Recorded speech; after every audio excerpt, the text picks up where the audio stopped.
6-3. Podoroska, nacida en Rosario y ubicada en el puesto 84 del ranking mundial de la WTA, perdió con Wang, 88 en el ranking, luego de 1 hora y cuarto de juego. Más información en telam.com.ar. Operativo Clamor. Con Javier Vicente, el relator del pueblo. Tu amor te espera, no esperes más. Operativo Clamor. Tanto tiempo. Los jueves a las 14 en Caput. Radiocaput.com. Estás conectado. Estás en Caput. Aquí comienza Mundo en Clave. Una mirada diferente sobre el escenario internacional. Con Hugo Gulman y Larry Levy. Todos los martes a las 10. Mundo en Clave. En Radio Caput.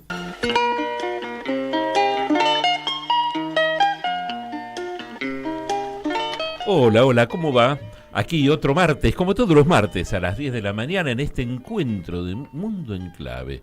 Este encuentro que hacemos con los oyentes de Caput, a los que se suman después a la tarde los oyentes de la radio pública de Marcos Paz, la queridísima 90.5, y mañana también RPD, la 93.7 de Oberá Misiones.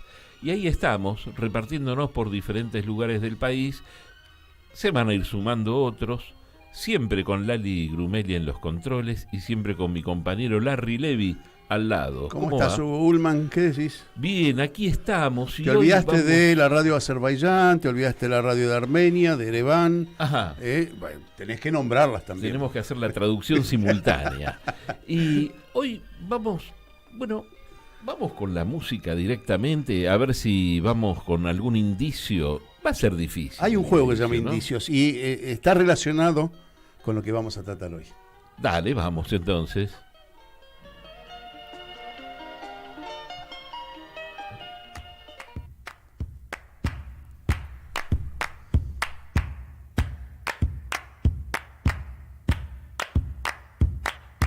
¿Cuánto tiempo ya pasó desde aquella decisión de ser libres de una vez? De ser libres de una vez. Esto se llama Canción para la Libertad. Y el grupo copadísimo, mira vos. Y Canción para la Libertad se relaciona de alguna manera con lo que vamos a hablar hoy. Seguí teniéndolo, si no molesta, ¿no?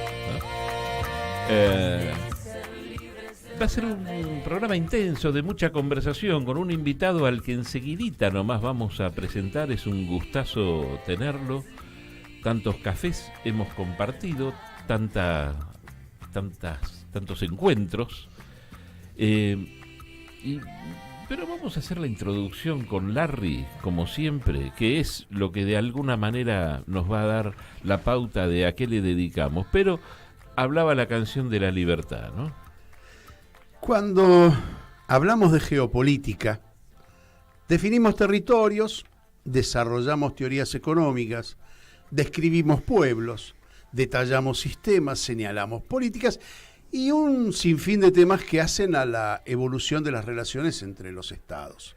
Sin embargo, poco se habla abiertamente de las relaciones geopolíticas en los ámbitos de inteligencia, la seguridad, el espionaje y la defensa. A veces nos cuesta entender muchas de las noticias que surgen de manera sorpresiva y parecen escapar a las lógicas y al sentido común basado en buenos y malos. Enemigos históricos que se transforman en amigos, vecinos que se sonríen mutuamente, se espían minuto a minuto, en fin. Los temas de inteligencia y seguridad trabajan sobre los hechos reales, pero también, y sobre todo, con hipótesis de conflicto. Algunas basadas en datos de la realidad, pero muchas asentadas en posibilidades sin una base sustentable que las habilite o las descarte. Claro que también son políticas de larguísimo aliento en términos de tiempo y relacionados con la evolución política, demográfica y cultural. Por ejemplo, Solo aquellos estudiosos que pudieron vincular la geopolítica con las categorías que acabamos de señalar pudieron esbozar, por ejemplo, el desarrollo de China en la actualidad o anticipar el conflicto Rusia-Ucrania, todo de manera relativa y sin el diario del día posterior. La clave parece estar en lo que muchos llaman el pensamiento lateral, combinado con los movimientos, con la historia, la sociología y las improntas propias de cada pueblo. Y aún así, a veces, para los expertos, es difícil interpretar y traducir los acontecimientos.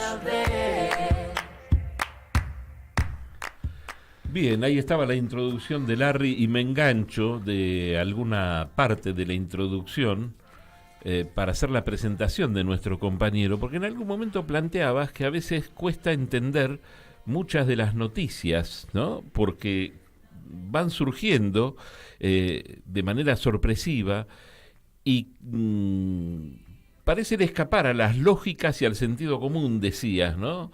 Y es cierto, a veces no se comprende que hay intereses más que buenos o malos amigos, ¿no? Que no hay tanta amistad entre países, que hay intereses en común fundamentalmente. Hoy el tema es un poco la soberanía, es la seguridad, ¿no? La seguridad, la inteligencia, ¿no?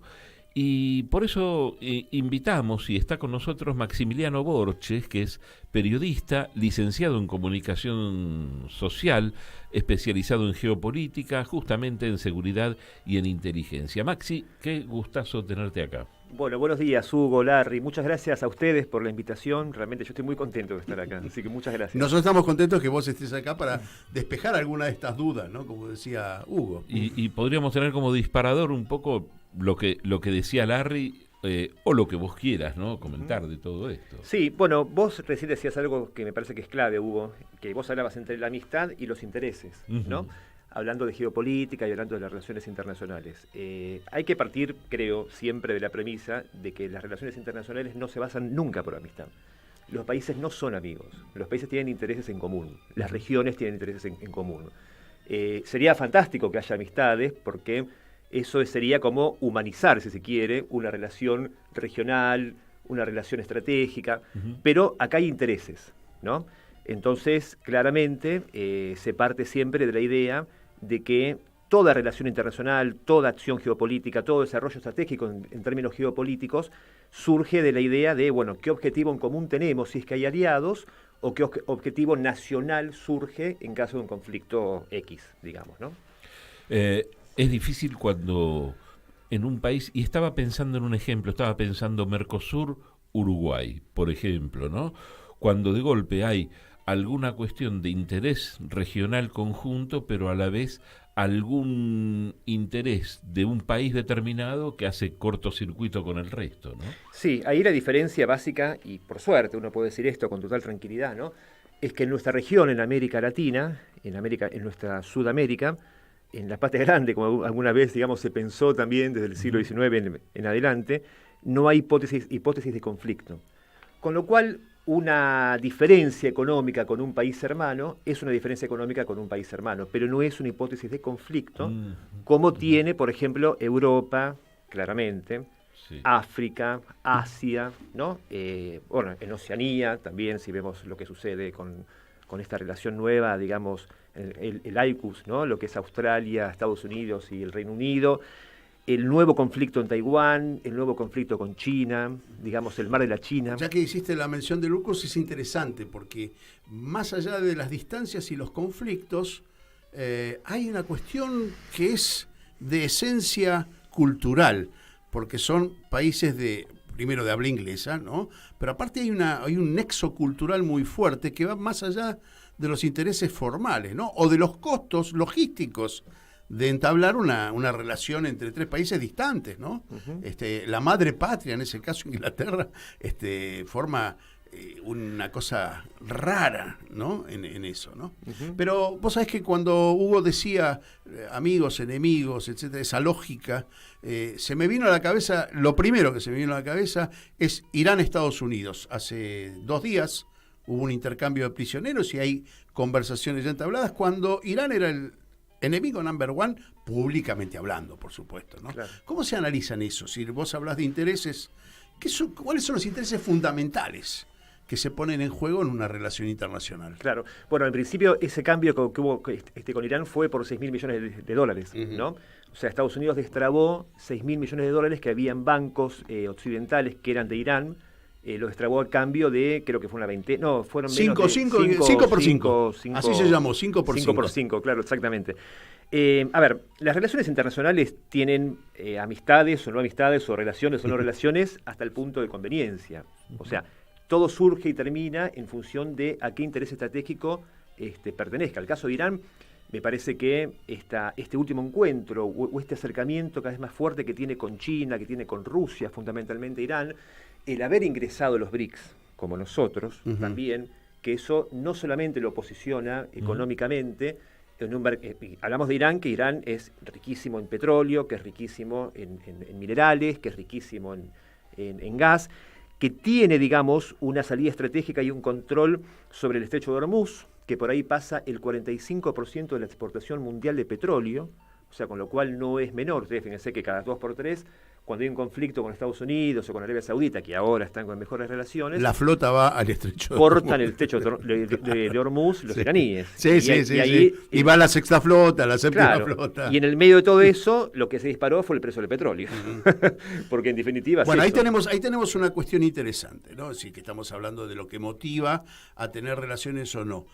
La seguridad energética de cada uno de esos países para seguir desarrollando su economía. Tal cual. Nadie va a cerrar el grifo, ¿me entendés? Tal O te lo cierran a propósito. ¿Qué otras prioridades tiene un país para sobrevivir a través de esto que es la seguridad, que es la geopolítica?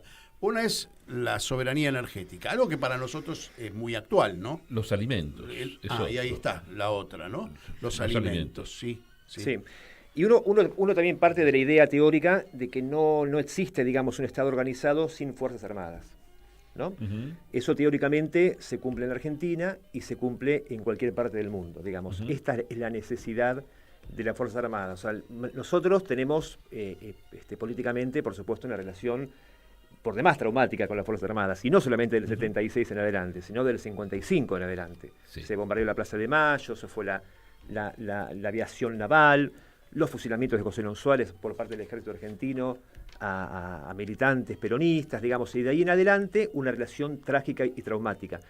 Pero no por eso hay que dejar de pensar la necesidad estratégica de las Fuerzas Armadas, porque, insisto, no hay Estado organizado sin Fuerzas Armadas. Una de las bases es eso, un Estado organizado que defiende su soberanía, tiene relación con su producción industrial, ¿no? Me gustaría interrumpirte acá porque se enlaza con algo que decías antes.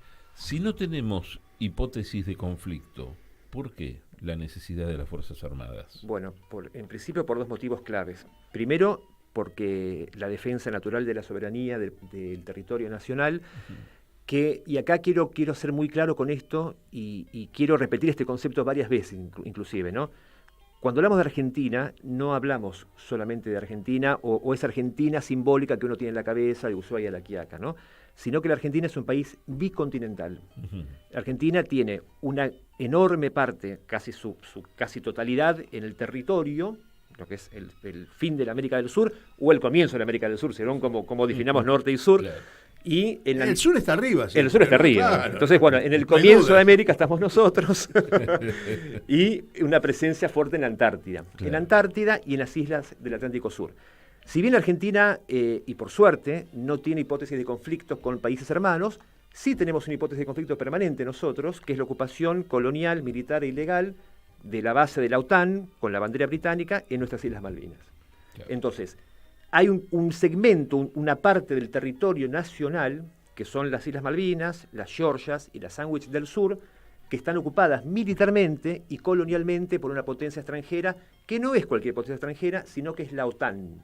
La OTAN, esta misma OTAN, que hoy en día combate solapadamente contra Rusia a través de su envío permanente de armas a Ucrania. La OTAN permanentemente está en conflicto. Nosotros tenemos un conflicto con la OTAN. Entonces, la necesidad de las Fuerzas Armadas en Argentina es una necesidad, como la de cualquier Estado, disuasoria. Es decir, no vamos a ir a la guerra, pero sí hace falta tener una presencia disuasoria. Primero, porque tenemos un sector del territorio nacional ocupado militarmente. O sea, no es poco. Somos el único país de América del Sur, por lo menos, que tiene una ocupación extranjera en territorio nacional, salvo la Guyana, Sí. que es una base francesa, ¿verdad? La Guyana del Sur. Entonces, por fuera de eso, tenemos esta hipótesis de conflicto y tenemos la mirada estratégica del Atlántico Sur, porque ahí no solamente se disputa territorio, sino que se disputa también La plataforma. la plataforma continental submarina y toda la inmensa riqueza ictícola y también gasífera y petrolífera que hay en el mar, en el Atlántico Sur. Y hay como controlar el paso de embarcaciones, porque bueno, lo que viene del Atlántico, por ahí viene lejos de nuestras 200 millas. Pero lo que viene desde el Pacífico hacia las Malvinas, ¿tenemos cómo controlarlo? Sí, acá quiero meterme en dos temas que son también subsidiarios de esto, ¿no? que lo que vos recién planteabas, Hugo. Primero, hay que tener en cuenta que el territorio nacional son más o menos unos 4.000 millones de metros cuadrados, ¿no? Un porcentaje importante de esa cantidad pertenece al mar. Argentina tiene una enorme proyección marítima, gigantesca proyección marítima. Nosotros, por ley, en Argentina hay dos leyes, que una es la Ley de Defensa Nacional y otra es la Ley de Seguridad Interior, y con esto después voy a abrir un paréntesis, Dale, porque es sí, importante es destacar importantísimo, esto. sí. No cualquier país tiene una Ley de Seguridad Interior y una Ley de Defensa Nacional. Nosotros, por ley, cuidamos el mar argentino con la Prefectura Naval Argentina, con, si llegado el caso, un apoyo logístico de la Armada Argentina. Pero la Armada Argentina no le compete cuidar el mar, le compete a la Fuerza de Seguridad, que es por eso existe la Ley de Seguridad, ¿no? Entonces, ¿de qué forma controlamos eso? Lo controlamos con la Prefectura Naval y con un desarrollo en tierra que se dio fundamentalmente con este gobierno, el gobierno que encabeza Alberto Fernández y Cristina Fernández de Kirchner, que tiene que ver con el despliegue de radares en la Patagonia. La Argentina no tenía radares en la Patagonia. Extrañamente hablando, por ejemplo, y hay que decir con total claridad que uno de los gobiernos de que se fue recuperada para siempre la democracia en 1983 hasta ahora, y para siempre, que más iniciativa tuvo en términos de defensa nacional es el actual gobierno. Porque no solamente desplegó radares, por ejemplo, en Tierra del Fuego, que no había, nosotros dependíamos de radares chilenos para saber si pasaban barcos chinos, taiwaneses, estadounidenses, australianos, lo que fuera, para hacer pesca ilegal. Dependíamos de Chile, ahora ya no dependemos más de Chile. Como también así no interceptábamos los vuelos ilegales de aviones de la Royal Air Force que van desde Puerto Argentino a Chile. Vos decías que no había, ahí es un tema interesante, vos decías que no tenemos hipótesis de conflicto con ningún país vecino, sin embargo con Chile tuvimos en dos oportunidades una tensión bastante importante. Creo que no hay que dejar de pensar en esos términos de seguridad nacional con respecto a los vecinos, en este caso Chile, ¿no? Yo quiero recordar a los oyentes que estamos dialogando con Maximiliano Borges. ¿Es Borges o Borges? Borges. Borges, que es comunicador social, es periodista y está especializado en estos temas que estamos hablando, ¿no? Geopolítica, seguridad, inteligencia.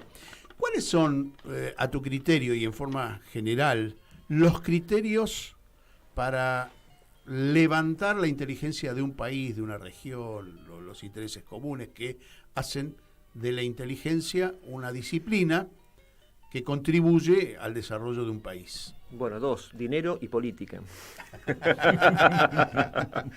Oráculos no. No. Dinero, porque sin dinero no se puede hacer absolutamente nada, es decir, que haya un financiamiento y que haya una decisión política.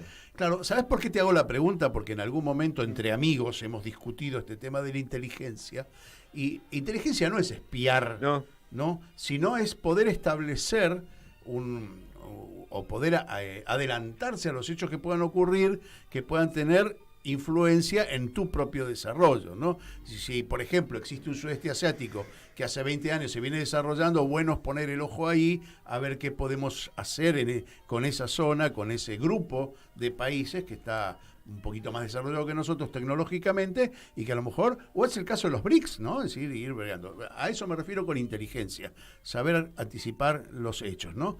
¿Y cuáles son esas cosas que uno tiene que tener en cuenta cuando levanta un departamento de inteligencia, un grupo de inteligencia? Bueno, en principio hay que caracterizar bien cuáles son esas hipótesis de conflicto que tiene cada país, cada región, ¿no?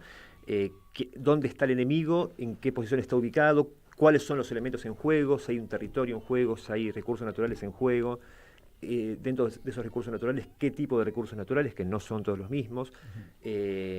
Nosotros, en el caso nuestro de la Argentina, que estamos ubicados, como decíamos, en el principio de América, viéndolo desde el sur al norte, digamos, tenemos una enorme riqueza natural, que eso hoy por hoy es un gran producto de combates, digamos, de combates entre países. Y hay un proyecto, indudablemente, comienza a haber un proyecto de regionalizar la América, de regionalizar la Argentina. Entonces, nosotros, nuestro país, tal como lo concebimos, bueno, hay diseños desde Washington, por ejemplo, que ya no lo conciben más, que quieren regionalizar a la Argentina. ¿Por qué? Porque la Argentina, digamos, no es toda rica. El sur y el norte, el centro no importan para lo que son los intereses foráneos, ¿no? Y ahí está el valor de la inteligencia, pero en el caso nuestro, y esto es fundamental también, no valdría de nada una decisión política de fomentar una inteligencia en ese sentido o de tener mayor presupuesto si es que no hay una alianza regional. Porque, insisto, en este viejo proyecto del siglo XIX, cuando San Martín hablaba, o Belgrano hablaban, por ejemplo, de la América, no hablaban de la pequeñez de los países, sino de la grandeza de un continente. Y en ese contexto, así como vienen por regionalizar Argentina, también hay proyectos de regionalizar toda América del Sur. Entonces, ahí es vital una alianza. Lo que pasa es que, a gran diferencia de lo que sucede en Europa, fundamentalmente, o en otras partes del mundo, en América del Sur, fundamentalmente, no se definió aún qué proyecto de país, qué proyecto de continente hay. Todavía está en proceso. Estados Unidos lo definió con la Guerra Civil, clarísimamente lo definió con la Guerra Civil. Nosotros todavía no hemos definido eso. Es muy difícil también definirlo con la inestabilidad política que hay en muchos países de la región. Caso el nuestro, donde nada de lo que hubo hasta ese momento, cuando asume un gobierno, sigue vigente. Se cambia todo, se cambian las relaciones internacionales, donde aparece ahora un loco que con alguna probabilidad de ganar, que dice no voy a hacer negocios con China, no voy a hacer negocios con Rusia, con los comunistas, como si Rusia siguiera siendo comunista, como si la dictadura militar argentina no hubiera hecho negocios con el comunismo ruso, justamente, ¿no? Digamos, sin tener la menor idea de nada, o no conoce o se hace el boludo. Digamos, la verdad es algo que uno no puede terminar de percibir. Hay mucho de ignorancia, seguro. Sí, y también hay mucho de esto que decíamos recién, de que no está definido qué país queremos ser. Porque si todavía a 150 años, casi 200 años de existencia, seguimos discutiendo esto, es porque no definimos estratégicamente cuál es el rumbo que tenemos. ¿Les puedo cambiar el eje a los dos? Sí. Yo creo que es el triunfo, en última instancia, esta fragmentación de la política argentina, es el triunfo de la geopolítica de otro país, que en este caso es el del país del norte, Estados Unidos. Claro. Es decir, la inestabilidad que hay en la Argentina no es propia nuestra, es adquirida porque en realidad nos encaja en esta cosa, y Maximiliano me hizo abrir la lamparita, ¿no? ¿Cómo nos ven desde afuera el interés sur, centro y norte? ¿Sí? Cuando nombraste al norte, se me ocurrió pensar en la alianza estratégica por el litio, por ejemplo, con Chile, con Bolivia. Es decir, cómo se van cruzando los intereses de tal modo que hay sectores donde se puede construir una estrategia en común de la patria grande o parte de la patria grande, y otros lugares donde no se puede, ¿sí? Esto es muy interesante para hacer el análisis. La política no es lineal, a esto me refiero, ¿sí? Y está bueno tener un departamento de inteligencia que inclusive te pueda pronosticar los pasos internos, ¿sí? Yo creo que cada partido de los que representan los grupos de poder, el peronismo por un lado, la derecha por otro, tienen sus propias inteligencias o departamentos de inteligencia que hacen este análisis, ¿no? Ahora, nos quedan unos pocos minutos para llegar a la pausa, y me gustaría que... vos sabés que en este programa estudiamos mucho, y estamos aprendiendo en realidad, ¿no? Con Hugo estamos aprendiendo, porque aparte nos interesa el tema internacional, Y por ejemplo, hablamos de seguridad alimentaria, que Hugo la trajo aquí a colación como parte de esa estrategia, y me acordaba de que habíamos visto que Japón, por ejemplo, no tiene soberanía alimentaria, es decir, casi toda la comida, todo el sistema alimentario japonés es importado. ¿Sí? Vos fíjate cómo es importante el análisis de este tipo de cosas porque te convierte en dependiente, ¿sí? Dependiente de intereses mayores. ¿Nosotros podemos llegar a la seguridad alimentaria y la seguridad energética? Bueno, sí, podemos, por supuesto que podemos. Es una decisión política, insisto. O sea, en términos naturales tenemos todo para hacerlo. Ahora, eso va a depender, en principio, de quién gane ahora el 22 de octubre y luego en noviembre, si es que hay balotaje, que todo indicaría que sí. Va a depender fundamentalmente de eso. No deja de ser una decisión política. Vos nombrabas algo recién, Larry, que es interesante, y a mí me hizo acordar a Jauretche, cuando Jauretche decía que el problema no es el gringo que nos compra, sino el gaucho que nos vende, ¿no? Entonces, acá, si hay gaucho que nos venden, que acá vemos que hay dos, una gaucha y un gaucho, ahí se profundiza esta problemática, y ahí sí estaría en riesgo una política de soberanía alimentaria, como también, digamos, una política de explotación de nuestros propios recursos naturales. Japón no solamente no tiene eso, sino que Japón tampoco tiene fuerzas armadas, que viene todavía de la firma de Kioto, del protocolo, de Tokio, del 45, cuando la guerra finalizó, y al día de hoy siguen sin fuerzas armadas, ¿no? O sea, Japón es impresionante porque es una tremenda potencia tecnológica, pero absolutamente controlada por Estados Unidos. Claro. Hay mucho para hablar todavía. Me parece que tenemos, por ejemplo, un tema que me apasiona, que es Medio Oriente, y ahí sí hay juegos de geopolítica y corrimientos de ejes de geopolítica y de poder que son interesantes para ilustrar esto que estamos hablando: inteligencia, soberanía, geopolítica. Yo creo que, bueno, te voy preparando. Vos dijiste una cosa, pero también que quedó en el tintero, porque aparte de estudiar, nos reunimos antes cuando vino un entrevistado, y él dijo, en esa charla, en ese café que tuvimos antes de este programa, la necesidad de una alianza, o lo fundamental de una alianza con Brasil, como para tener cierta influencia mayor en el Atlántico, ¿no? Y me parece que por ahí está la cosa. Tenemos un minuto antes de la pausa. Extendete en ese tema de Brasil y Argentina, que me parece importante. Sí, por supuesto. Para que se entienda, ¿no? Por supuesto. Bueno, decíamos que la necesidad de la alianza con toda la región es fundamental, y con Brasil para nosotros es estratégica. Ya existe esa alianza en términos comerciales, indudablemente existe, y nosotros, digamos, somos el mayor proveedor de varios productos, digamos, a Brasil, pero en términos militares existe también y fuerte, y hay una diplomacia militar que también, digamos, es muy interesante en ese sentido, ¿no? ¿Y por qué hablamos de Brasil y Argentina? Porque esta estrecha relación entre Brasil y la Argentina es nada más y nada menos que el control del Atlántico Sur. Nada más ni nada menos.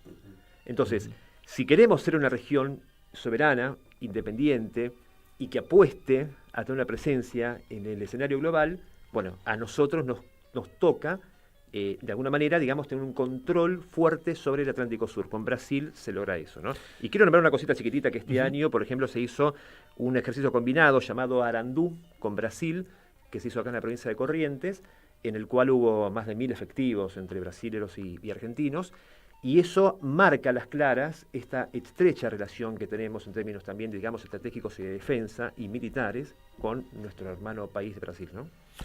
Vamos a seguir en un ratito, vamos a la pausa y ya enseguida seguimos, tenemos mucho más Mundo en Clave. Enseguida volvemos con más Mundo en Clave, siempre en Caput. En Caput Rafael Correa. pasan cosas. En toda América del Sur se abrió una ventana de oportunidad para gobiernos progresistas. Rafael Correa. Llega Hugo Chávez, luego llega Lula da Silva, Evo Morales, Michelle Bachelet, quien te habla en Ecuador. Se avanzó muchísimo. Crecimos, tuvimos dignidad, soberanía, creamos bloques regionales. Estados Unidos, que tal vez tenía la vista en otro lado, no, ya prestaron atención. Radio Caput. Yo veo momentos muy duros, están dispuestos a todo. Esas cosas. Telam. 78 años de historia avalan nuestro presente. Proyectan nuestro futuro. Telam. Tan nuestra. Tan argentina. www.telam.com.ar. Noticias. Política. Gremios se movilizan al Congreso en apoyo a la eliminación del impuesto a las ganancias. La CGT y ambas CTA y una variada gama de espacios sindicales se movilizarán esta tarde hacia el Congreso de la Nación para apoyar el análisis y la aprobación del proyecto de ley de eliminación del impuesto a las ganancias para la cuarta categoría que se tratará en la Cámara de Diputados. La movilización que se desarrollará a partir de las 11 será acompañada además por la mesa sindical El Salario No es Ganancia, que integran más de 30 organizaciones gremiales y el movimiento obrero. La iniciativa a la que el oficialismo buscará darle media sanción había sido anunciada la semana pasada por el ministro de Economía y candidato presidencial de Unión por la Patria, Sergio Massa, y recibió el respaldo de la totalidad de las centrales obreras y de los espacios sindicales. Fútbol. Boca ante Central Córdoba en Santiago del Estero tiene la misión de volver a ganar en el torneo local. El encuentro se jugará desde las 18:45 en el Estadio Madre de Ciudades. Será arbitrado por Pablo Echavarría y televisado por ESPN Premium. El historial entre Boca y Central Córdoba de Santiago del Estero registra un total de 7 partidos, con 3 triunfos para el Ceneice, 2 para los santiagueños y 2 empates. Internacional. Elon Musk anunció que la red social X podría aplicar una pequeña cuota mensual. El magnate de la tecnología implementó múltiples cambios desde que compró esta plataforma, antes conocida como Twitter, y ahora destacó la necesidad de combatir los bots generadores de contenido. Las declaraciones de Musk se dieron en el marco de un debate con el primer ministro de Israel, Benjamín Netanyahu, quien le planteó el problema del antisemitismo en Internet. Más información en telam.com.ar.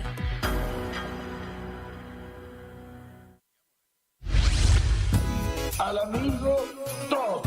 Hoy no podemos hacer choripán porque hay lluvia. Piropos para todos. Un programa de humor bien peronista. Mucha lluvia. ¿Dónde están los choripaneros si hay lluvia?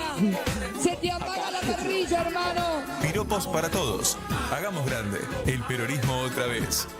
Martes a las 8 de la noche. En Capó.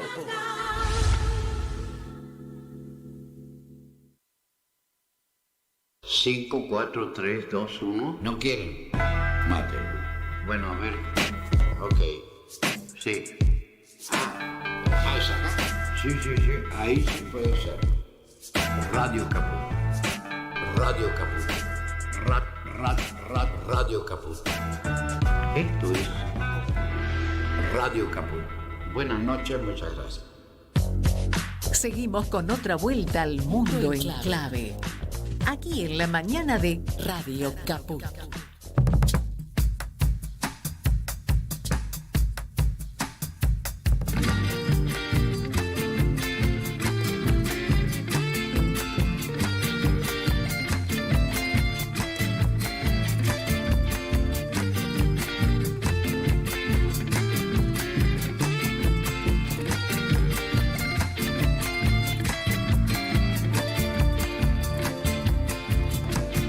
Soberanía en mi tierra se escribió con letras grandes, no con tinta sino con sangre, a lo largo de la historia. Y ahora viene a mi memoria lo que les dijo el más grande, héroe de la Segovia. ¿Les gusta esta música? Que pareciera chacarera, sí, pero nos engañaron, ¿no? Muy simpática. Ahí está, porque es nicaragüense, pero toma algo ahí en la apertura, ¿no? En la introducción. En la Patria Grande, muchachos. En la Patria Grande, y se llama, justamente para estar a tono con el tema que estamos conversando hoy en Mundo en Clave, se llama Canción Soberanía, ¿no? Que lo hace un grupo que se llama, ¿cómo se llama? Los Rústicos del Norte. Así que bueno, seguimos hablando de soberanía, seguimos hablando de temas de inteligencia, con Maximiliano Borges, nuestro invitado de hoy, que por suerte vino al piso. Es periodista, es licenciado en comunicación social, especialista en temas de geopolítica, de inteligencia, de seguridad. Y bueno, vamos a meternos en un tema, porque vos hacías referencia a un par de leyes, Maxi, hace un rato, la ley de soberanía nacional y la de seguridad interior, ¿verdad? Y me gustaría hacer hincapié porque vos le das mucha importancia a estas dos leyes. Sí, la Ley de Seguridad Interior y la Ley de Defensa Nacional. De Defensa Nacional, no soberanía. Sí. Argentina es el único país de América que tiene una ley para la seguridad interior y una ley para la defensa nacional. Y esto, por las características de nuestra región, por nuestra historia, los golpes militares... ¿Para qué nos sirve, para hacer un poquito de docencia, para qué nos sirve tener dos leyes? Bueno, nos sirve para diferenciar la funcionalidad de las Fuerzas Armadas a la de las Fuerzas de Seguridad. Ajá. Entonces, por ejemplo, las Fuerzas Armadas quedan circunscriptas a un ámbito de únicamente ataque externo, ¿no? Y llegado el caso, estado de sitio, que también tiene la potestad del presidente por Constitución Nacional, reforma del 94, de poder convocar a las Fuerzas Armadas, en un caso extremo de seguridad interna, es decir, una guerra civil. Pero que es un caso extremo. Por fuera de eso, todos aquellos asuntos que competen a la seguridad interior, ya sea un robo, ya sea narcotráfico, ya sea trata de blancas, ya sea lo que fuere, corresponde a las fuerzas de seguridad. Y esto lo que nos da a nosotros es la potestad de que las Fuerzas Armadas tengan un rol determinado y las fuerzas de seguridad tengan otro. Cosa que no sucede en otras partes de América Latina. En realidad no sucede prácticamente en ninguna otra parte de América Latina. Por eso las represiones, en el caso de Perú, en el caso de Colombia, en el caso de Brasil, en el caso de Chile, son mucho más furiosas, mucho más criminales, si se quieren, por este uso muchas veces de sectores de Fuerzas Armadas en la represión interior y en términos de seguridad interior, ¿no? ¿En esto hay acuerdo de las fuerzas políticas? ¿Hay diferencias? Por ejemplo, esto lo sigue sosteniendo este gobierno. ¿Las fuerzas de la oposición qué opinan de esto? Bueno, esto es lo interesante. Y esto es lo interesante para básicamente para nuestra audiencia que está escuchando en este momento, que también es una de las pautas que hay que tener al momento de decir el voto este año. Tanto la propuesta de Juntos por el Cambio, que encabeza Patricia Bullrich, como la propuesta de La Libertad Avanza, que encabezan Milei y Villarruel, ellos pretenden que la Ley de Seguridad Interior quede sin efecto. Es decir, que haya una sola ley que contemple a las acciones de las Fuerzas Armadas y de las Fuerzas de Seguridad. Cuando hablamos de Fuerzas de Seguridad, esto es bueno siempre aclararlo, hablamos de Policía Federal, Gendarmería, Prefectura y PSA, la Policía Aeronáutica. Esas son las fuerzas de seguridad, no son las policías provinciales. Las policías provinciales pertenecen, como acá en Argentina son autónomas las provincias, pertenecen a cada provincia. ¿No? Y las Fuerzas Armadas, bueno, Marina, Fuerza Aérea y Ejército, digamos. Digo para diferenciar con nombre y apellido. De todas maneras, yo quiero hacer una aclaración porque me parece que es oportuna. Tanto Gendarmería como la Prefectura están altamente militarizadas, y la federal también. Han quedado como herencia de la época de la dictadura, ¿no? En la que el gobierno militar había tomado y les había conferido funciones que eran propias de policías y pasaron a ser propias de las Fuerzas Armadas. Digo, porque esa famosa frase de servicio a la comunidad de las Fuerzas de Seguridad son por ahora una entelequia, ¿sí? Vamos a decirlo así. La única que no está militarizada, porque se creó posteriormente, es la PSA, la Policía de Seguridad Aeronáutica. Digo porque es importante saberlo, porque a eso apuntan, y con mucho criterio, las dos leyes, ¿sí? Es tener a las fuerzas de seguridad para que estén al servicio de la comunidad y no para reprimir, que no sean punitivas exclusivamente. Y me parece que es importante. Claro. Por eso hay que destacar la existencia de las dos leyes, claro, ¿sí? Como un beneficio al país, ¿no? Sí, son fuerzas militarizadas porque cumplen roles muy determinados, pero no tienen ni el armamento ni la doctrina de las Fuerzas Armadas. Y esto es lo que hace a la diferencia, para que no haya confusiones entre las Fuerzas de Seguridad y las Fuerzas Armadas, ¿no? Son dos doctrinas distintas y dos equipamientos distintos, y eso es el límite. El riesgo sería si vence alguno de los partidos de la oposición las futuras elecciones, ¿qué podría pasar con esas leyes y qué consecuencias habría? Bueno, es claro que no hay, digamos, un proyecto de ajuste fuerte, de ajuste profundo, sin represión. Esto es claro.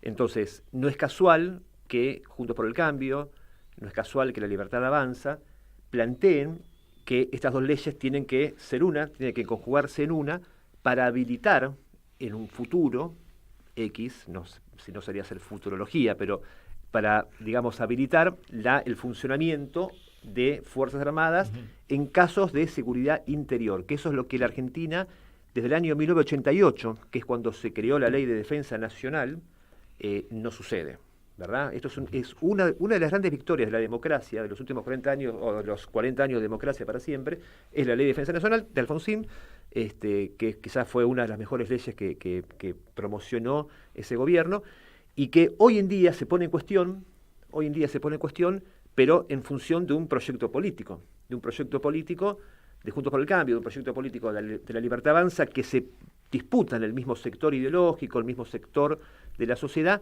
para, en definitiva, meter un ajuste sideral y tener toda la capacidad, digamos, de repeler con fuego eso, ¿no? ¿En el 88 hubo consenso general de todos los partidos políticos? Sí, sí. Porque esto es importante remarcarlo, muy importante, ¿no? Sí, que había un consenso que hoy no hay. Es más, por ejemplo, en ese año el que jugó un rol fundamental fue Cafiero, con la Ley de Defensa Nacional. Antonio, ¿no? Sí. Cuando hablabas de los radares, y ahora, digamos, estamos como más metidos en nuestro país, ¿no? Cuando hablabas de los radares en el sur, en el norte también, en el norte hay otro tipo de razones probablemente para la radarización, pero también se están instalando, hay otro tipo de acuerdos con otros países en relación a, bueno, una de las cosas que más transita es el narcotráfico, ¿no? Claro. Sí, bueno, en el norte argentino comenzó a desplegarse con el segundo gobierno de Cristina, básicamente. Hay una presencia en lo que es el NOA y lo que es el norte extremo también de la Argentina y la zona mesopotámica también, en Corrientes. Y ahora la novedad que hay en el sur. Acá hay que decir algo que es muy importante, que no se puede dejar, digamos, de lado. Los radares que la Argentina instala no los compramos al exterior, los fabricamos nosotros. En el INVAP. En el INVAP. Entonces, cuando hablamos de defensa nacional, no es que hablamos de armas, hablamos de barcos de guerra, hablamos de fusiles, sino que hablamos, como decíamos antes, no hay Estado organizado sin Fuerzas Armadas, hablamos de soberanía, hablamos de una política estratégica y hablamos también de industria y desarrollo nacional. Soberanía tecnológica. Soberanía tecnológica y soberanía industrial. Claro. Entonces, la Argentina despliega radares hechos en la Argentina.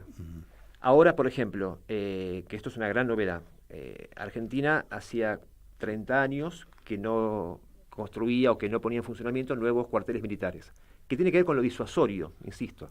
Se abrió en Catamarca este año un nuevo cuartel militar y por primera vez el ejército argentino, porque solamente tenía presencia en la infantería de marina, el ejército argentino fue desplegado en el sur, en Río Grande, en Tierra del Fuego, en la provincia de Tierra del Fuego, que comprende las Malvinas, la provincia de Tierra del Fuego, ¿no? Porque para nosotros es la Tierra del Fuego y las Malvinas, Antártida e Isla Atlántico Sur. Sí. Todo ese sector para nosotros es una sola provincia, ¿no? Entonces la capital de Malvinas, ¿cuál es? Ushuaia. Entonces, en ese sentido, tener una presencia del ejército en Río Grande, que es la ciudad industrial de Tierra del Fuego, y una presencia y un radar, como decíamos, y una presencia de aviones Pampa, también construidos en Argentina, hace a la fabricación nacional, a la soberanía nacional y a un despliegue disuasorio. ¿Para qué nos viene bien más cuarteles? Nos viene bien no más cuarteles, sino cuarteles determinados en algunos puntos estratégicos. Sí. Para tener presencia disuasoria y para tener una formación constante. Déjenme que los traiga algo que no estaba en el libreto, pero que me acordé y habla de un momento de falta de soberanía. ¿Ustedes se acuerdan del Cóndor 2 que se fabricaba en Córdoba? ¿Y por qué cuando llegó Cavallo en el año 91 fue desmantelado la fabricación del Cóndor 2?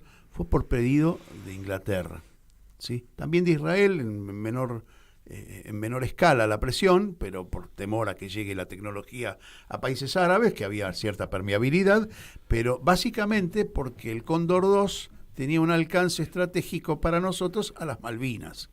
Ahí estamos hablando, esto que vos estás puntualizando ahora, soberanía tecnológica, soberanía armamentística y soberanía política. Estamos hablando del Cóndor 2 y las determinaciones de Estados Unidos en limitar nuestro desarrollo, ¿no? Antes que responda Maxi, por ahí completo un poquito porque podríamos pensar en todo lo que tiene que ver con el ámbito energético, los proyectos que cayeron cuando asumió el macrismo. Pensaba en el proyecto Carem, pensaba en el ARSAT, pensaba en Atucha mismo, ¿no? Bueno, eso responde a un proyecto político. ¿No? Es lo que vuelve a estar en disputa en este mismo año. O sea, no es que sea la farsa de la tragedia lo que se disputa este año, como este hecho histórico, digamos, sino que volvemos a estar en disputa esta política de producción nacional. Las Malvinas están a 300 kilómetros del territorio de continental. Del territorio continental. Por supuesto que el Cóndor 2 tenía un alcance que llegaba 600 kilómetros, claro. Y quien fundamentalmente puso el grito en el cielo fue Estados Unidos, en el marco del consenso de Washington del 89. El consenso de Washington del 89, con el cual Menem toma, digamos, ese consenso para llevar la política que llevó en su momento, de privatizaciones y demás, da por tierra todo proyecto tecnológico nacional en función, digamos, del interés británico. Porque aparte, acordemos algo que decíamos en un principio de la charla. Cuando empezamos a hablar, no dijimos que era una base británica solamente, es una base de la OTAN. De la OTAN. Entonces, Estados Unidos pertenece a la OTAN, Inglaterra pertenece a la OTAN y Europa Occidental pertenece a la OTAN. O sea que fue una condición sine qua non para el 1-1. Es decir, no había 1-1, no había apoyo de Estados Unidos. Claro. En 1-1, si no se desmantelaba el Cóndor, no solamente el Cóndor, ¿no? el proyecto, sino que eran un montón de condicionamientos, entre ellos el Cóndor 2. Ahí estamos hablando de soberanía estratégica, etcétera, etcétera. Hay curiosidades en la inteligencia. ¿Tenemos una buena inteligencia en la Argentina? Yo creo que el mundo está demostrando que no hay una buena inteligencia en ninguna parte. O sea, ¿Vos decís que se sorprende la gente? Yo creo que sí, porque creo que Occidente no vio la invasión rusa a Ucrania.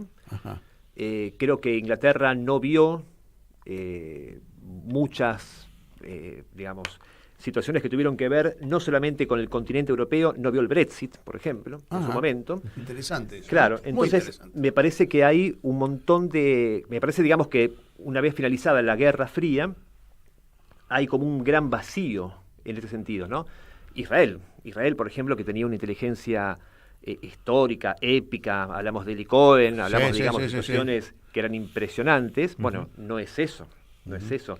Y hay un corrimiento ahí de importancia hacia Turquía por parte de Occidente que descoloca a Israel como vértice del mundo occidental en Oriente, ¿no? Claro, pero digo, no hay hoy por hoy un servicio de inteligencia que me parece que sea que se destaque a nivel global. Israel basaba mucho, además, su apoyo en la tecnología.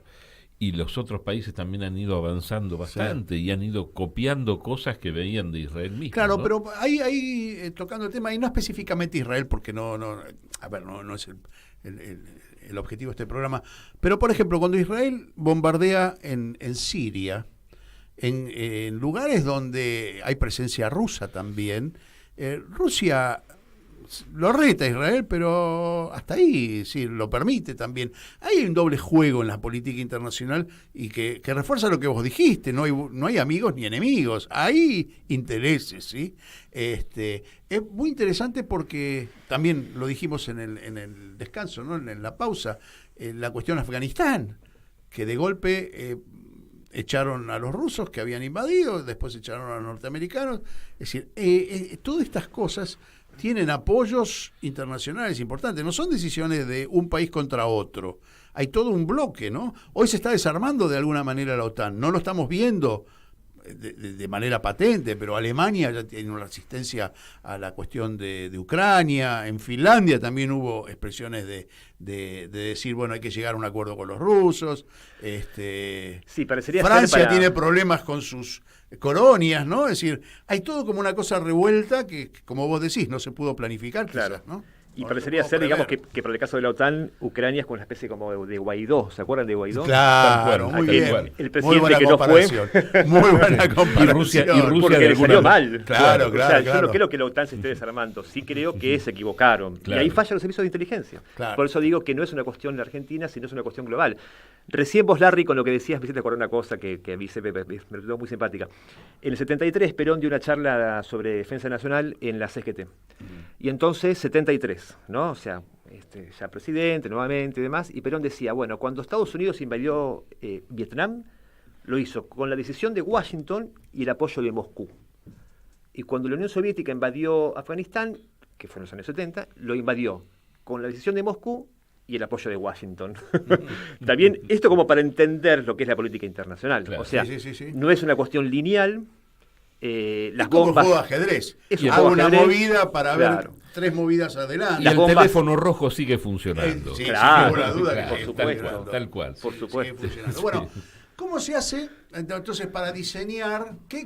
A ver, si a vos te tocase levantar el Departamento de Inteligencia o la Agencia de Inteligencia Argentina, ¿qué elementos puntualizarías, digamos? ¿Cuáles son las divisiones que harías más importantes para levantar un Departamento de Inteligencia moderno, efectivo, o lo más efectivo que se pueda? Porque es interesante, ¿no? ¿Cómo lo diseñás? ¿Le vas a dar más bola a la cuestión tecnológica, alimentaria, energética? Es decir, ¿cómo repartirías los intereses en una cosa así? Menuda tarea me estás dando. Y claro, pero no es menor.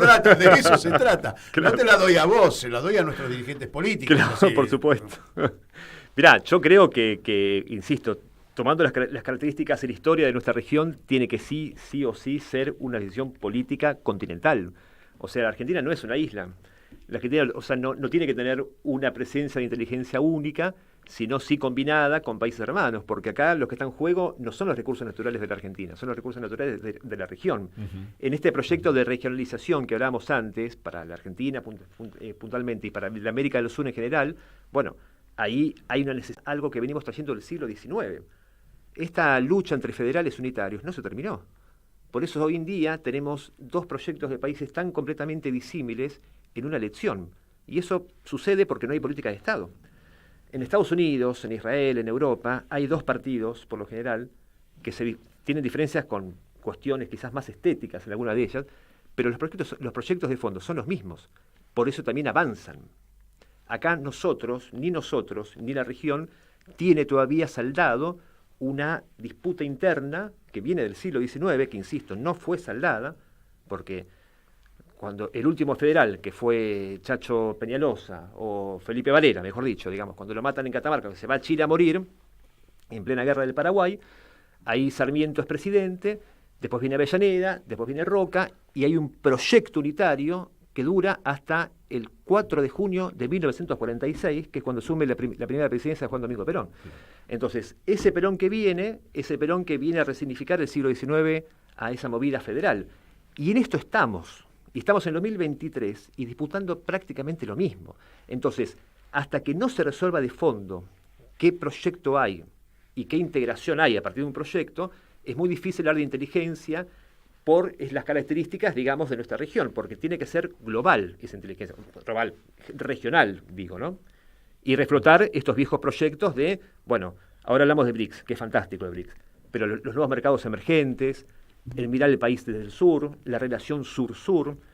Para mí la inteligencia tiene que ver, por ejemplo, con la relación sur-sur, con una política exterior que privilegie, que desde la Argentina se privilegie a África, que se privilegie a Asia, que se privilegie a Oceanía. Que se haga intercambio entre países de la región, por claro. ejemplo, porque hay una complementación muy grande entre muchos países de nuestra región. Y de esa mirada sur-sur, plantearnos como una alternativa a la mirada del norte, que es la mirada hegemónica, ¿no?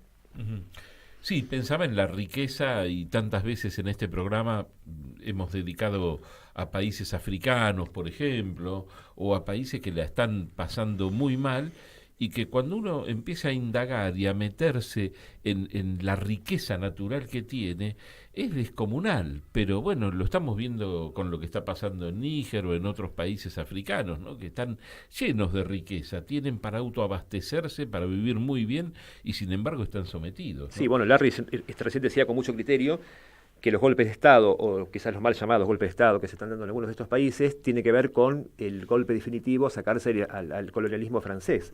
Porque lo primero que hicieron... Curiosamente acusado por el fascismo italiano. Bueno, claro. Es decir, fíjense cómo se cruzan los intereses que atraviesan también las tendencias políticas. Esto hay que tener mucho cuidado. Claro. Hay que saber decantar la información, si no, podemos caer. ¿Y qué auguras vos, digamos, es muy difícil prever y ser, digamos, un visualizador, un navío, ¿cómo se dice? Predecir el futuro, ¿no? ¿Qué es lo que vos pensás que va a ser de aquí en más el valor estratégico más importante a considerar en la elaboración de una estrategia política o geopolítica? Bueno, para mí lo fundamental que tiene Argentina hoy en día es este ingreso a los BRICS, indudablemente, porque en ese ingreso a los BRICS es un fortalecimiento de los mercados emergentes. Es ahí esta nueva resignificación de una idea sur-sur. Lo que pasa es que para que eso suceda, objetivamente, no tienes que ganar las elecciones ni Patricia Bullrich ni Milei. Maxi, se nos está yendo el programa y antes de despedirte me gustaría, si tenés algo que no te hayamos preguntado pero que te parece importante destacar, ¿no? Mirá, yo lo que quiero destacar con esto, en principio yo les agradezco muchísimo a ustedes por la invitación, la verdad que la pasé muy bien, no estoy muy habituado a hacer radio, así que la pasé muy bien. Lo que quiero destacar es fundamentalmente la industria de Argentina, porque cuando hablábamos de la defensa nacional, hablábamos de esta nueva distribución, también en el medio hubo fábricas que se recuperaron, por ejemplo Fanazul, fabricaciones militares de Azul, que en el 2018 Macri la cerró, dejando a 5.000 trabajadores en la calle, se recuperó y hoy en día hay 2.000 trabajadores y están nuevamente creando municiones, explosivos. Esa fábrica se utilizaba para explosivos, para la minería, en Hachal y demás. Bueno, del 2018 hasta ahora se importó esos explosivos, ahora Argentina vuelve a producirlos. Y es laburo para los argentinos, 2.000 puestos de trabajo. Tenemos Tandanor, tenemos una industria naval que viene incipiente, se han recuperado unidades navales en la Argentina, no tuvieron que enviarse al exterior. Fábrica militar de aviones sigue funcionando con los presupuestos que hay proyectos, hay especializaciones nuevas, hay ciberdefensa. La Argentina comienza a hablar de ciberdefensa, que me parece que es la clave, Larry. Si hablamos de inteligencia hoy por hoy, insoslayablemente tenemos que hablar de ciberdefensa, ¿no? Maxi, muchas gracias por haber pasado por Mundo en Clave, por Radio Caput, también de paso por la radio pública de Marcos Paz, por donde se retransmite este programa, y por la radio de Oberá en la provincia de Misiones, la 97.5. Ya nos veremos nuevamente, ¿no? Ya pasarás nuevamente porque es un tema que sigue, tiene ¿no? todavía muchas áreas tributarias, muchas disciplinas que tributan a la inteligencia, a la soberanía, ¿sí? Lali Grumeli, gracias como siempre en los controles. Larry, nos reencontramos la semana que viene. Aquí en Radio Caput. Sí. Muchísimas gracias. Hasta el martes a las 10. Aquí termina otra edición de Mundo en Clave. Nos volvemos a encontrar el próximo martes a las 10 de la mañana en Radio Caput. En Caput. Diego Capusotto. Son todos drones. Pasan cosas. Los liberales me fascinan. Señor, se robaron PBI. He notado en esta radio que estaban todos escondiendo PBI que se robaron. Es una vergüenza. Son todos drones. La vi a Eve comiendo un sándwich de PBI, de salame y queso. Son todos drones, señor, se robaron PBI. Radio Caput. Parece que hay un combate ahora el sábado por Space de Dylan contra Alcárcel. Esas cosas. Los liberales me fascinan. Vuelve Esa Mujer. El cuento de Rodolfo Walsh. En el Complejo Teatral Ítaca. Segunda temporada. Todos los viernes a las 20:30. Entradas por Alternativa Teatral. Para que sepas lo que pasó, lo que está pasando y lo que va a pasar.